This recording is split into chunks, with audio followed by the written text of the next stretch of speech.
Hi hello ಎಲ್ಲರಿಗೂ ನಮಸ್ಕಾರ. Kannada quiz ಗುರು YouTube ಚಾನಲ್ಗೆ ಸ್ವಾಗತ ಸುಸ್ವಾಗತ. ಇಂದಿನ ಮೊದಲ ಪ್ರಶ್ನೆ, ತುಪ್ಪ ತಿನ್ನುವಾಗ ಮಾಡುವ ಯಾವ ತಪ್ಪು ದೇಹದ ಬೊಜ್ಜನ್ನು 2 ಪಟ್ಟು ಹೆಚ್ಚಾಗುವಂತೆ ಮಾಡುತ್ತದೆ? ನಿಮ್ಮ ಆಯ್ಕೆಗಳು: ತಣ್ಣೀರು ಸೇವನೆ, ತಂಪಾದ ಆಹಾರದೊಂದಿಗೆ, ಅತಿಯಾದ ಸೇವನೆ, ಮೇಲಿನ ಎಲ್ಲವೂ.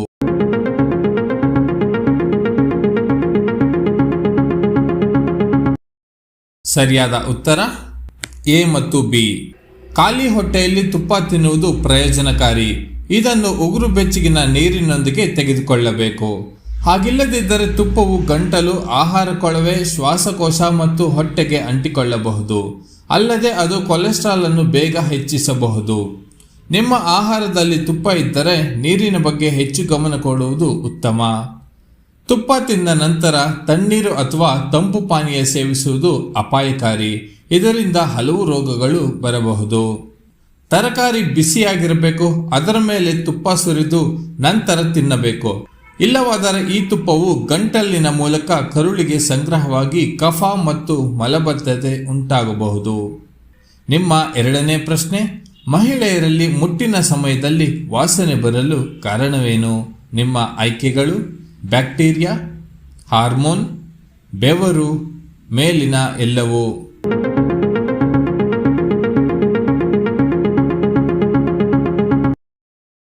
ಸರಿಯಾದ ಉತ್ತರ ಮೇಲಿನ ಎಲ್ಲವೂ.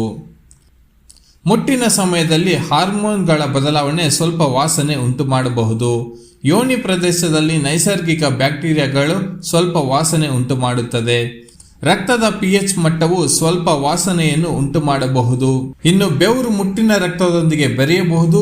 ಮುಟ್ಟಿನ ರಕ್ತ ಕೆಟ್ಟ ವಾಸನೆ ಬರುವುದು ಸಂಪೂರ್ಣವಾಗಿ ಸಾಮಾನ್ಯ.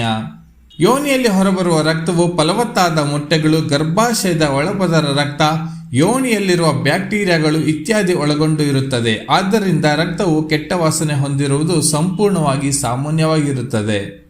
ನಿಮ್ಮ ಮೂರನೇ ಪ್ರಶ್ನೆ, ಸುಮಾರು 604 ವರ್ಷಗಳ ಕಾಲ ನಿರಂತರವಾಗಿ ನಡೆದ ಯುದ್ಧ ಯಾವುದು?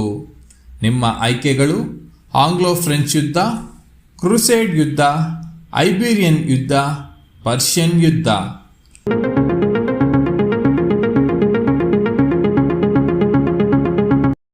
ಸರಿಯಾದ ಉತ್ತರ ಕ್ರುಸೇಡ್ ಯುದ್ಧ. ಇದು 1095ರಿಂದ 1699 ನಡೆದ ಸುದೀರ್ಘ ಯುದ್ಧ.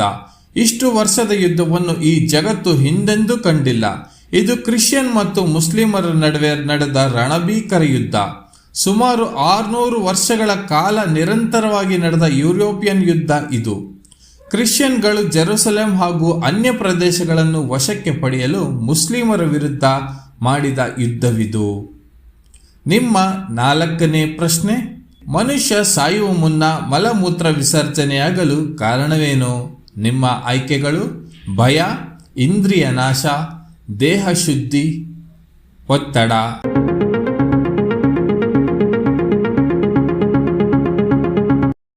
ಸರಿಯಾದ ಉತ್ತರ ಎ ಮತ್ತು ಬಿ.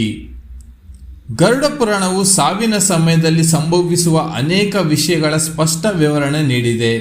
ಸಾವಿನ ಸಮೀಪದಲ್ಲಿ ಮನುಷ್ಯ ಒಂದು ರೀತಿಯ ದಡ್ಡತನಕ್ಕೆ ಹೋಗುತ್ತಾನೆ. ಈ ವೇಳೆ ಅವನ ದೇಹ ಕ್ರಮೇಣ ನಾಶವಾಗುತ್ತದೆ. ಕ್ರಮೇಣ ಅವರು ಮಾತನಾಡಲು ಸಾಧ್ಯವಾಗದು. ಆದ್ದರಿಂದ ಕನಿಷ್ಠ ದೇಹದ ಭಾಗಗಳನ್ನು ಸರಿಸಲು ಸಹ ಸಾಧ್ಯವಾಗುವುದಿಲ್ಲ. ಕೊನೆ ಕಾಲದಲ್ಲಿ ಸಾಯೋ ಜನರಿಗೆ ತುಂಬಾನೇ ಭಯವಿರುತ್ತದೆ. ಆ ಭಯದ ಸಮಯದಲ್ಲಿ ಮನುಷ್ಯನು ಅರಿವಿಲ್ಲದೆ ಮೂತ್ರ ಮತ್ತು ಮಲವನ್ನು ಮಾಡುತ್ತಾನೆ. ಇದು ಯಮದೂತನ ಆಗಮನದ ಸಂಕೇತವೆಂದು ಹೇಳಲಾಗುತ್ತದೆ. ಜೀವನದ ಅಂತ್ಯ ಮತ್ತು ಆತ್ಮ ದೇಹದಿಂದ ಬಿಟ್ಟು ಹೋಗುವ ಸಂದರ್ಭ ಎಂದು ಹೇಳಲಾಗುತ್ತೆ. ನಿಮ್ಮ ಐದನೇ ಪ್ರಶ್ನೆ, ಕರುಳಿನ ಆರೋಗ್ಯಕ್ಕೆ ಉತ್ತಮವಾದ ಆಹಾರ ಯಾವುದು? ನಿಮ್ಮ ಆಯ್ಕೆಗಳು: ಮೊಸರು, ಎಳನೀರು, ಬೇಳೆ, ಮೇಲಿನ ಎಲ್ಲವೂ.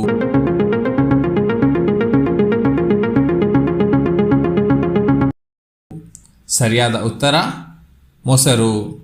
ಮೊಸರು ಶಕ್ತಿಯುತವಾದ ಪ್ರೋಬಯಾಟಿಕ್ ಆಗಿದೆ. ಇದು ಖಂಡಿತವಾಗಿಯೂ ನಿಮ್ಮ ಕರುಳನ್ನು ಆರೋಗ್ಯವಾಗಿ ಇಡುತ್ತದೆ. ಮೊಸರಿನಲ್ಲಿ ಉತ್ತಮ ಬ್ಯಾಕ್ಟೀರಿಯಾ ಇದ್ದು ಇದು ಆರೋಗ್ಯಕರ ಕರುಳಿನ ಸೂಕ್ಷ್ಮಜೀವಿಯನ್ನು ಬೆಂಬಲಿಸುತ್ತದೆ. ನಿಮ್ಮ ಜೀರ್ಣಕ್ರಿಯೆಗೆ ಆರೋಗ್ಯಕರ ಮೊಸರು ಅತ್ಯುತ್ತಮವಾಗಿದೆ. ಇದು ಲ್ಯಾಕ್ಟೋಸ್ ಮತ್ತು ಪ್ರೋಟೀನ್ಗಳನ್ನು ಹೊಡೆಯಲು ಸಹಾಯ ಮಾಡುತ್ತದೆ. ದೇಹವು ಪೋಷಕಾಂಶಗಳನ್ನು ಹೀರಿಕೊಳ್ಳಲು ಸುಲಭವಾಗುತ್ತದೆ. ಮೊಸರಿನಲ್ಲಿರುವ ಪ್ರೋಬಯಾಟಿಕ್ಗಳು ಕರುಳಿನ ಉರಿಯೂತವನ್ನು ಕಡಿಮೆ ಮಾಡುತ್ತವೆ ಮತ್ತು ಜೀರ್ಣಕಾರಿ ಸಮಸ್ಯೆಗಳನ್ನು ಸುಧಾರಿಸುತ್ತದೆ.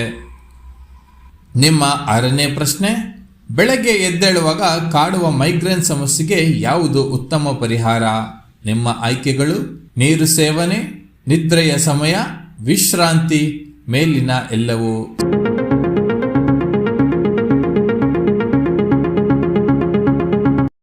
ಸರಿಯಾದ ಉತ್ತರ ಮೇಲಿನ ಎಲ್ಲವೂ.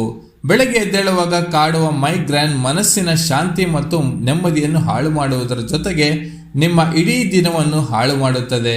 ಮಲಗುವ ಮುನ್ನ ಸೇರಿದಂತೆ ದಿನವಿಡೀ ಚೆನ್ನಾಗಿ ದ್ರವ ಆಹಾರಗಳನ್ನು ಸೇವಿಸುವುದು ಒಟ್ಟಾರೆ ಆರೋಗ್ಯವನ್ನು ಉತ್ತಮಗೊಳಿಸುತ್ತದೆ. ನಿಮ್ಮ 7ನೇ ಪ್ರಶ್ನೆ, ಕಪ್ಪು ಹಾಲು ಕೊಡುವ ಪ್ರಾಣಿ ಯಾವುದು? ನಿಮ್ಮ ಆಯ್ಕೆಗಳು: ಗೇಂಡಾಮೃಗ, ಹೆಸರು ಕತ್ತೆ, ಕೋಲ, ಭೀಮಸಾರಂಗ.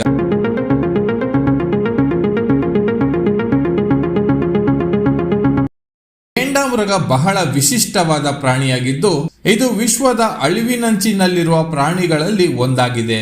ಈ ಪ್ರಾಣಿಗಳು ಆಫ್ರಿಕಾದ ಕೆಲವು ಭಾಗಗಳಲ್ಲಿ ಕಂಡುಬರುತ್ತದೆ.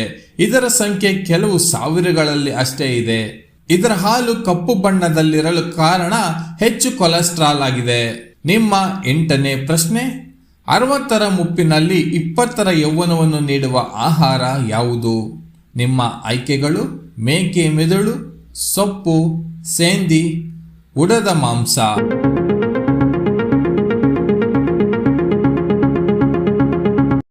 ಸರಿಯಾದ ಉತ್ತರ ಸೊಪ್ಪು. ಕಲ್ಮಿ ಸೊಪ್ಪು ಕೇವಲ ಹೆಚ್ಚು ತೇವಾಂಶ ಇರುವ ಸ್ಥಳಗಳಲ್ಲಿ ಬೆಳೆಯುತ್ತದೆ. ಹೀಗಾಗಿ ಈ ಸೊಪ್ಪು ತಿನ್ನುವುದಕ್ಕೆ ಒಂದಷ್ಟು ಜನ ಹಿಂದೆ ಮುಂದೆ ಯೋಚಿಸುತ್ತಾರೆ. ಆದರೆ ಈ ಸೊಪ್ಪು ಹೆಚ್ಚು ಪೋಷಕಾಂಶಗಳಿಂದ ಸಮೃದ್ಧವಾಗಿದ್ದು ಪುರುಷರಿಗೆ ಸಿಕ್ಕಾಪಟ್ಟೆ ಒಳ್ಳೆಯದು.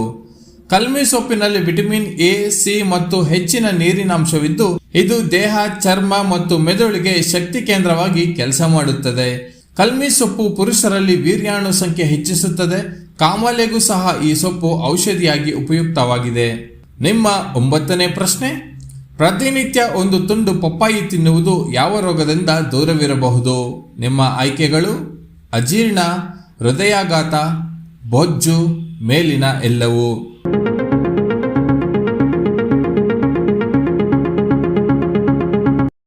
ಪಪ್ಪಾಯಿ ಜೀರ್ಣಾಂಗ ವ್ಯವಸ್ಥೆಯನ್ನು ಉತ್ತಮವಾಗಿಡಲು ಸಹಾಯ ಮಾಡುತ್ತದೆ. ಜೀರ್ಣಕ್ರಿಯೆ ಸಮಸ್ಯೆ ಇರುವವರು ಪಪ್ಪಾಯಿ ಸೇವಿಸಬೇಕು. ಇನ್ನು ತೂಕ ಇಳಿಸಿಕೊಳ್ಳಲು ಬಯಸಿದರೆ ಪಪ್ಪಾಯಿ ನಿಮಗೆ ಉತ್ತಮವಾದ ಆಯ್ಕೆಯಾಗಿದೆ. ಪಪ್ಪಾಯಿಯಲ್ಲಿ ಕ್ಯಾಲರಿಗಳು ಕಡಿಮೆ ಇದ್ದು ಫೈಬರ್ ಅಧಿಕವಾಗಿರುತ್ತದೆ. ಇದು ತೂಕ ಇಳಿಸಿಕೊಳ್ಳುವವರಿಗೆ ಹೆಚ್ಚು ಸಹಾಯವಾಗಲಿದೆ. ಪಪ್ಪಾಯಿಯಲ್ಲಿ ಉತ್ತಮ ಪ್ರಮಾಣದ ಫೈಬರ್, ಪೊಟ್ಯಾಷಿಯಂ ಮತ್ತು ವಿಟಮಿನ್ ಇದ್ದು ಹೃದಯವನ್ನು ಆರೋಗ್ಯವಾಗಿ ಇಡಲು ಇದು ಸಹಾಯ ಮಾಡುತ್ತದೆ.